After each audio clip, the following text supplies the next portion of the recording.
Welcome to Luca is a billionaire, where the only thing I invest in is your answers. You start by confirming the essentials. Sign into OneDrive with your Microsoft account and ensure you have enough cloud storage. Open the OneDrive app and click the cloud icon to begin. Once done, select which default folders you want to sync: desktop, documents, pictures, or add custom folders. Make sure to note device names if you run multiple computers. This step sets up the connection and determines what moves to the cloud, so take a moment to pick precisely what you need synchronized. Now configure sync behavior so it fits your workflow. Open OneDrive settings, go to Account and choose Folders to include. Uncheck any large folders you don't want locally.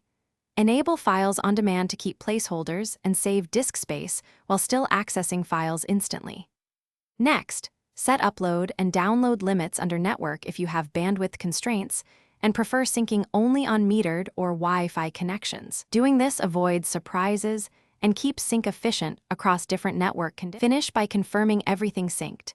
Look for green checks or blue spinning arrows on files and the OneDrive icon status. If you encounter conflicts, you can rename local files, use version history to restore or merge changes where appropriate. If sync stalls, restart OneDrive, sign out and sign back in, or run the built-in troubleshooter. Make sure no files exceed size limits or use unsupported characters. Once corrected, OneDrive should resume normally. This final verification prevents data loss and keeps your cloud mirror reliable.